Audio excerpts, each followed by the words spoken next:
Welcome to the AP podcast. Today we have Hunter with us today. Welcome, Hunter. Thanks for the invite, Austin. I really appreciate it.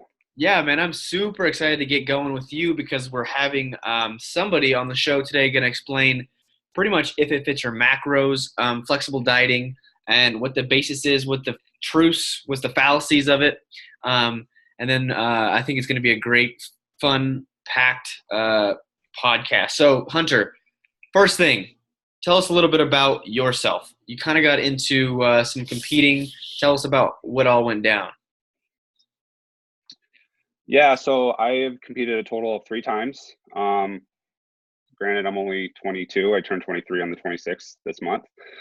So I don't have a lot of experience competing, but I've definitely dabbed my feet into it. My first show was NPC Physique, and that was in Missoula, Montana.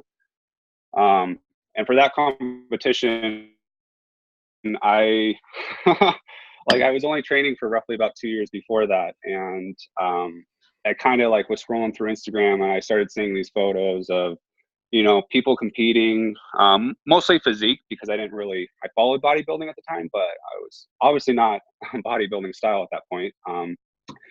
But I started seeing more and more physique competitors pop up, and I was like, hey, I kind of want to try that.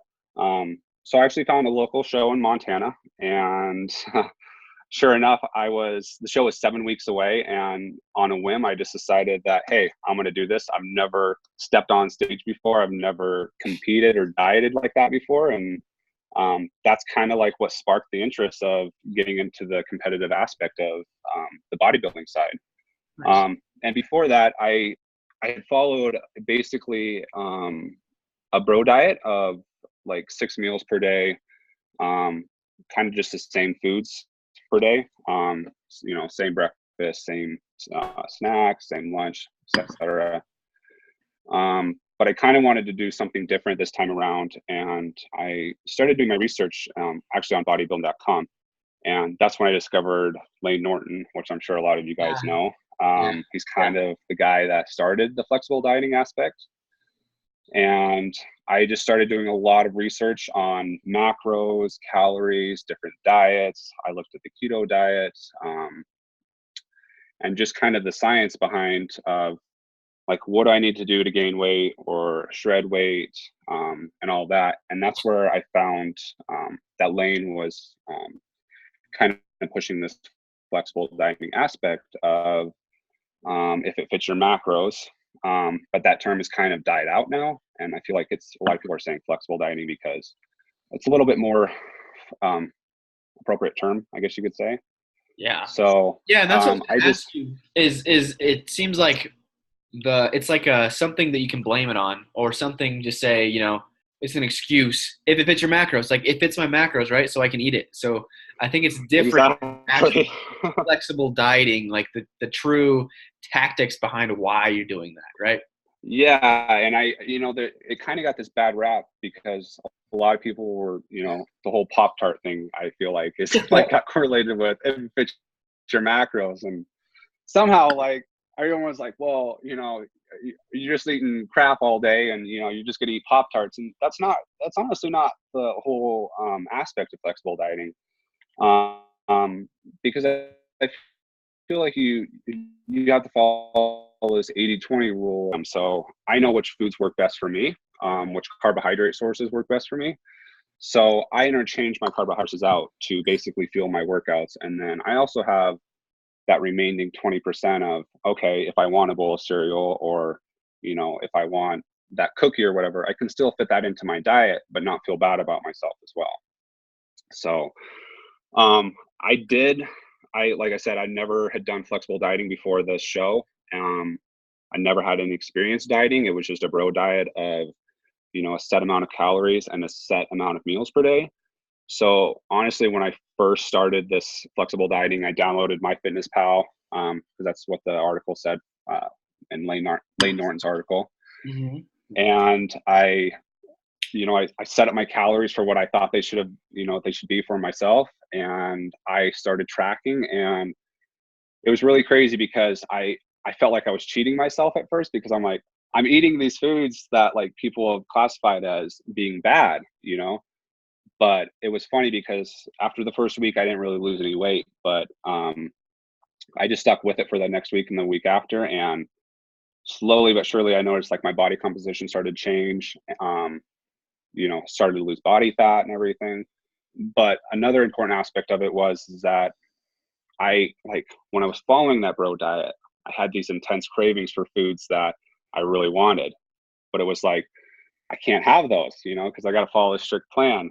But with the flexible dieting, it was like, okay, I can, I like to view flexible dieting as like, you have a certain amount of money per day to spend, which is your calories, and you have to spend your calories, wisely throughout the day. You just don't want to blow all your money, before 12 o'clock and be, out of calories at the end of the day. So, and I kind of like, I discovered that at first because I wasn't perfect obviously at first, and I've gotten better over the years, but just planning my days out, or realizing not every day is going to be perfect when you're tracking calories. But I just started tracking my calories, following the flexible dieting method, and I never had like a set number of meals that I had to consume per day. It was sometimes 4 meals per day, sometimes it was it could go all the way up to like 8, just meals and snacks. It honestly just depended on the day and how I was feeling. Gotcha. Awesome. Yeah. No, I really want to go into it because there's probably a lot of people. Well, I've had a lot of people contact me, say, should I do the ketogenic diet? Should I do Atkins? Should I do, how do you do if it fits your macros? Like, everybody wants to do fad because they think that thing is going to be this magical thing that makes them lose all the weight. But I think flexible dieting is probably the basis of the basics, like literally tracking calories in, calories out.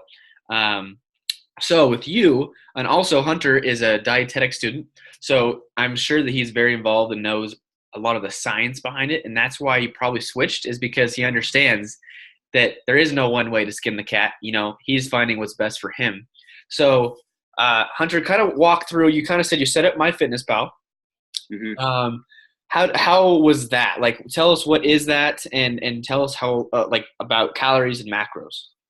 So MyFitnessPal is basically a calorie tracking app that's on both Android and iPhone.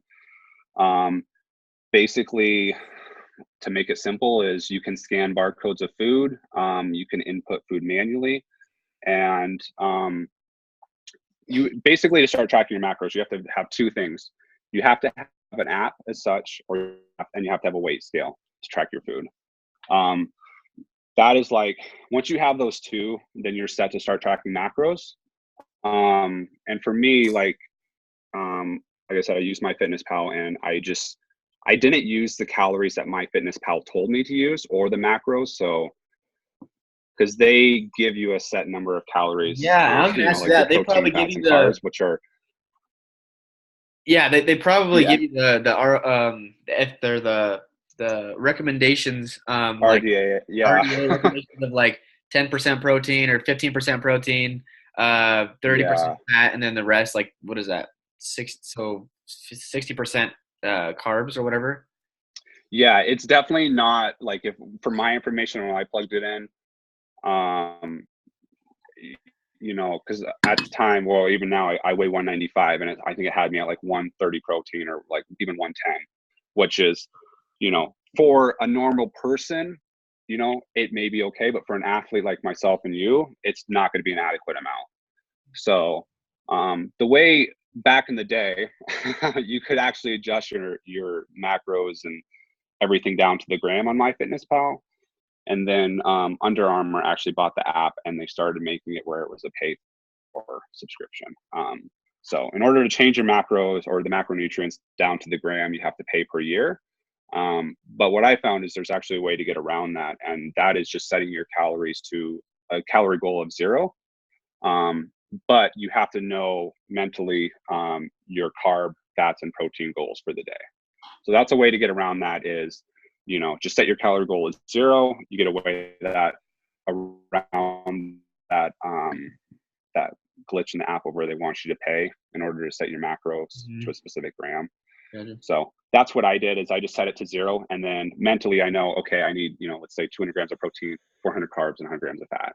So, Mhm. Okay. um, but basically, yeah, I followed flexible dieting ever since. And I've switched a lot of friends that have been bro dieting before. Um, and the guy that coached me actually has transitioned a lot of people that have um, just follow this really super restrictive way of dieting, and he's gotten them into a flexible dieting approach as well, because the whole theory behind it is if you're trying to lose weight, you're going to be in a deficit of calories. If you're trying to gain weight, you're going to be in a surplus of calories. Um, so really, in theory, you could follow a flexible ketogenic diet if you really wanted to. Um, and that's kind of, people are saying that the ketogenic diet is superior to all other diets because you lose fat, the quickest or whatever.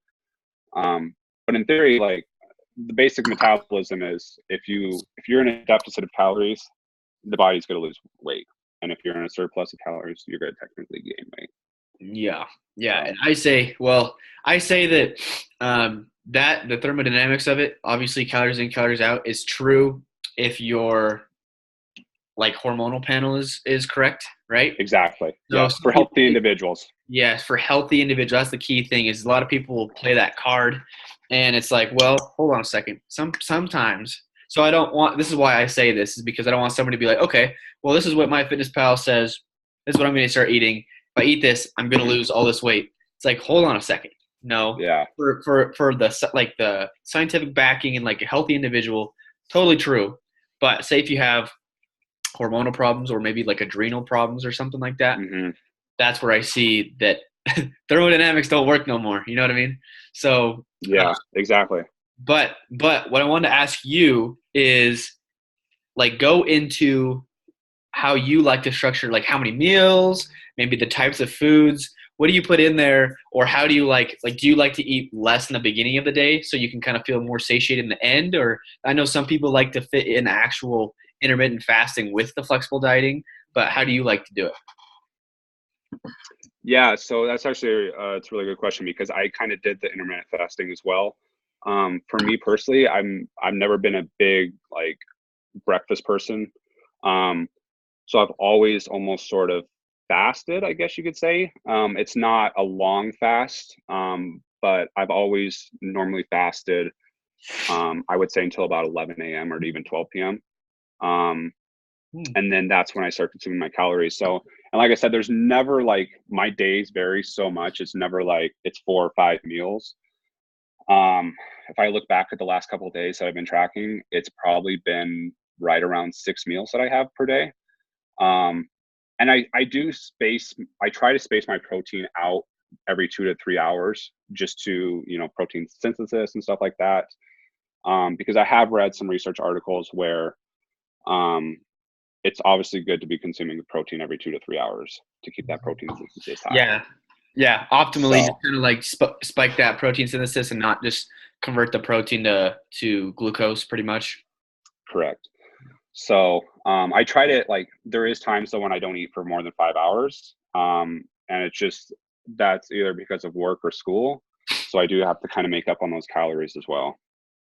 Gotcha, gotcha. So it kind of just pretty much fits into your schedule. So Yes. that's a big thing with this diet is maybe people think it's about eating the Pop Tarts, but in reality, maybe it's more about, well, I can only eat this many times a day, and you know what I mean? Like I got to meet my calorie requirements, so the timing of it is really helpful. Exactly. And like, I mean, my meals, for breakfast, it's oatmeal, and I mix Greek yogurt in there. I'm allergic to peanut butter, so I can't have peanut butter. So I'll have to Yeah. substitute that with sun butter. But I mean, I eat like wholesome, nutrient dense foods as well, because that's like a breakfast for me. And then usually a lunch or midday snack would be rice, a vegetable, and either really on a turkey grind right now. So turkey or Montana elk, because we have Ooh, the yeah. benefit. Yeah, we have the benefit of shooting elk out here. So, and I usually do that or turkey or chicken. So it's not like I'm using a lot of whey protein or Pop Tarts that like a little correlated with flexible dieting.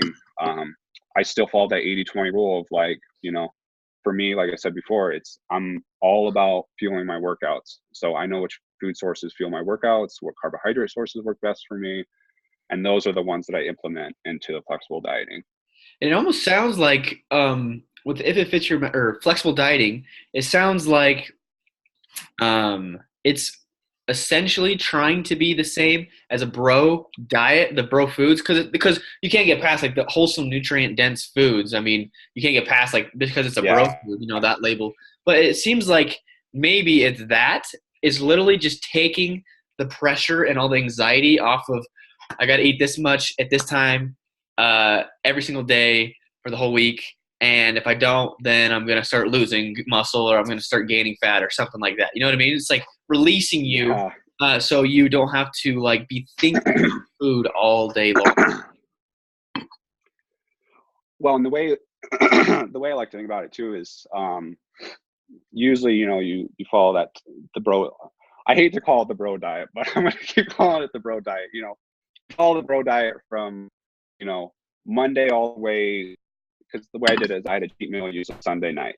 Monday through halfway through Sunday, and then Sunday night usually go out and I'd have a big pizza, ice cream, cookies or whatever. So I feel like what's the difference between just implementing a little bit of that huge cheat meal into that Monday through Sunday routine? Because, and like you said, it's very similar to a bro diet, but you're just kind of swapping out different foods for what you normally would eat, so you get that variety. Yeah.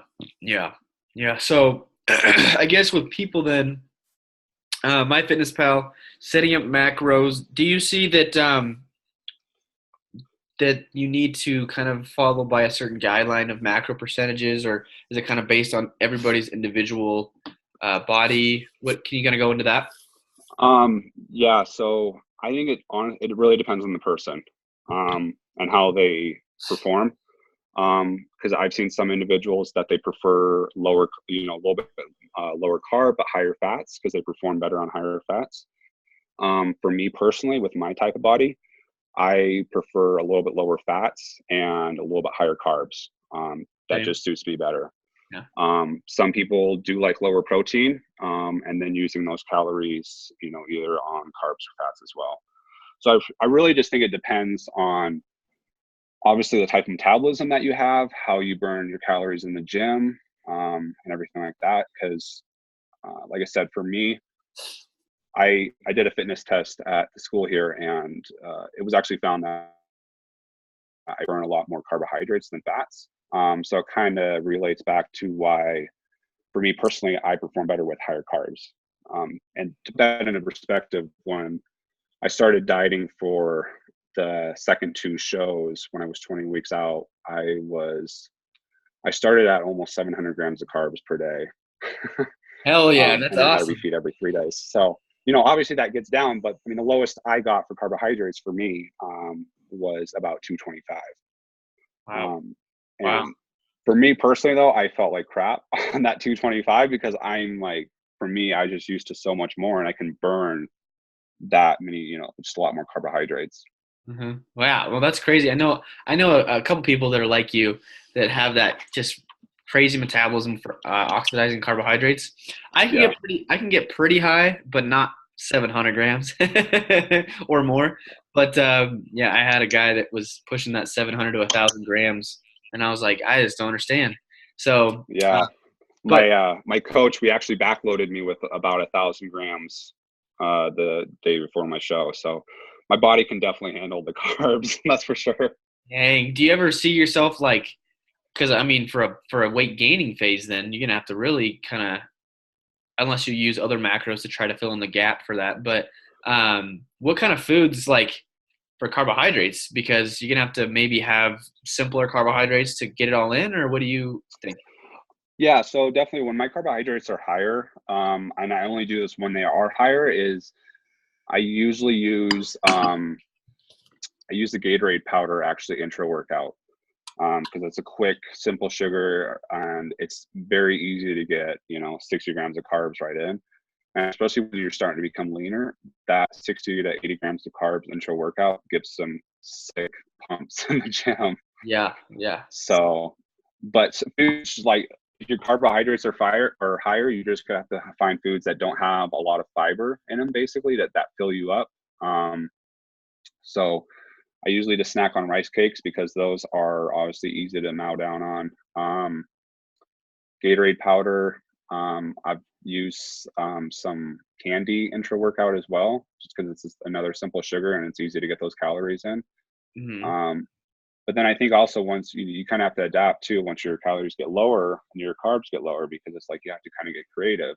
And that's kind of where it comes back to, all right, I have to kind of spend this amount of calories that I have per day pretty wisely, or else I'm going to, be suffering at the end of the day. So, Yeah. and once you get to that point, you get really creative with the type of foods that you make. And at that point, it just becomes all about volume. Yeah, and that's what I was gonna ask you is people think so. For example, when I put people on like nutrition based stuff, usually the first week they just can't handle the amount of food because it's I like to put in fibrous stuff or at least some get the vegetables in because they probably haven't eaten vegetables a lot, and Hmm. so they think that they're eating like a crap ton of food and they're going to gain all this weight because they feel so full, but Yeah. it's really just the food volume, right? And it's the density of that food and the fiber. So Yeah. um, I guess I want you to make it kind of a couple statements of you can feel full and have all these calories, and you can feel full with all these less calories. The feeling of fullness really doesn't necessarily correlate. I mean, it doesn't causate the amount of calories to fullness. Does that make sense? Yeah. And so for me too, I guess, it's interesting because I'm kind of like right now I've kind of lost my appetite just because I've been in a surplus for such a long time. And it's funny because I've been tracking and I get to 6 o'clock at night and I've only consumed 1,800 calories when my goal right now is between 32 and 3,500. So I'm trying to basically I want to cut back, cut down a little bit and gain that appetite back. So Hmm. that way, when I go back into a bulking phase, I have that appetite, you know, to start gaining weight again. Yeah. But Yeah. No, I actually went through the same thing about 2 months ago when I was kind of peaked out to my weight, my gaining phase. It was, it's like if people think that it's all fun and games, like you're eating all this food and like, oh man, I wish I was doing that. It's like, once you get to the point, yeah, especially when you're like a fast oxidizer like us, it's hard to get in that much calories, right? yeah, So, and then your hunger levels are like just messed up. So I had to kind of pull back, kind of go through a little tiny cutting phase so I can kind of get my hormones regular or going again so I can be hungry. But that's one thing is people don't. I just want people to know, like the hunger response. Yes, like obviously auto regulation stuff is going to kind of help with controlling your calories. But I think that if they feel really full, they shouldn't feel guilty, right? Like yeah. don't feel guilty, like because a lot of people are like, oh, I just haven't eaten, I got to starve myself to lose fat. Well, and that's kind of goes back to getting really smart with how you use your calories for the day. And when I got low for me, I switched to some big volume foods, and it was big freaking salads for me. Matt August And style. oh yeah, yeah, Matt August. That's where I would use like 2 or 3 heads of romaine lettuce, and I would throw cucumbers in there and carrots and spinach and just make this a big bowl. Because for me personally, I'm a fast eater. So if I have something that's not like a lot of volume and I eat it right away, I'm like, oh, where did it go? Like it's already gone. So Yeah. making those big salad bowls, I could eat kind of quick and then I would take a break, and get that. I would start to feel full and then realize, oh, I still have a lot left. So it kind of made me feel good about like I'm getting full and I'm feeling satisfied, but I know like I'm still going to be in a caloric deficit at the end of the day. Gotcha. Yeah. And so I guess if you were to have some advice for people trying to start the flexible dieting, what would be some main things that you would tell them? Um, so from what I've told people about when they first start flexible dieting is it's not going to be perfect at first, and don't get frustrated because Like when I first started, you're going to be either over or way under on certain macronutrients. And you may start to get frustrated, like, oh, I'm not hitting these numbers right on the point. And that just all comes with time and experience, learning how to use those calories wisely throughout the day and how to manipulate, I'm going to have this meal and add so much fat to this, or I'm going to, incorporate these specific foods to help me reach these goals. So biggest one is don't get frustrated, stick with it. The next one would be just, do your research and, figure out what works best for you. And that comes back down to the food choices. If chicken upsets your stomach, don't force yourself to eat chicken to make you, just to think that you have to make gains off chicken, use other protein sources. So I've honestly, I've incorporated some vegan foods into the diet too. And I have nothing against vegan foods. I think they honestly taste really good. Yeah. And another one, it's just that variety too. Mm-hmm. So yeah, well, that's what I kind of want to ask you is I've been seeing now a lot. I don't know how it's been popping up in my feeds and stuff, but there's a study about actually flexible diet. I think Lane Norton actually put it up. I think flexible dieting having a better impact for your micronutrient consumption rather than a bro split or whatever. Do you see that, or what do you think about that? Yeah, that brings up a good point too, because I think okay, so you're following the flexible dieting and you're so focused and driven on just reaching your 3 macronutrient groups, but at the same time, it's you have to put emphasis and focus on obviously your fiber and obviously your micronutrients, So that's where it comes into, you're still in a sense of following this a bro style diet. You're just not going to be consuming the Pop Tarts, etc. So you still have to kind of plan, maybe, if I'm low on vitamin C or whatever, incorporate some fruits, or, if you're low on fiber, incorporate some, foods, leafy greens that have that fiber, because that's still important. You will have a great physique probably off if you're following or reaching your 3 macronutrient groups, but at the same time, it's important to focus on your micronutrients too, because those make a big impact as well. Yeah. No, I think that's a neglected thing is the micros and the fiber and stuff. And I think that's where the flexible dieting comes into play, because if you have a bunch of variety with your food, I think that's what it was kind of talking about, is the amount of variety was actually showing. Oh, can you hear me, Hunter? Yeah, I can hear you. You cut out a little bit, but you're back. Yep. But the variety actually helps with the diversity, obviously, of the micronutrients. So definitely, I see that if I don't do flexible dieting. I mean, sometimes, in an off-season stuff, when I going out social events, I like to, but with me, I'm just a little different because I'm more of a bro, I guess. But that's something that I think is important still, even in a bro diet, is to mix and match your protein sources, your carbohydrate sources. So it pretty much sounds like we're kind of doing the same thing. It's just a different label. Yeah, exactly.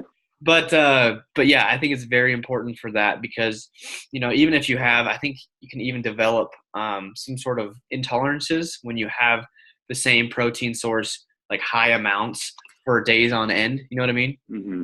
Yeah, that's how that's why people react. Obviously, for me, I'm allergic to peanuts, and it's because my body reacts to that protein that is found in peanuts. So there's definitely people have developed allergies when you're consuming the same type of foods over and over and over and over. Yeah. Over a long period of time.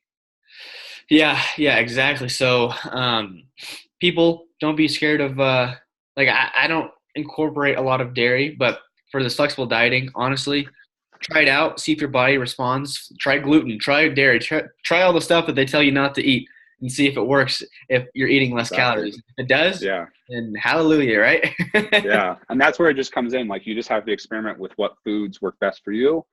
And if, like I said, if they upset you or upset your stomach, or you develop an intolerance, don't push yourself to keep eating those foods. Just you don't need to do that.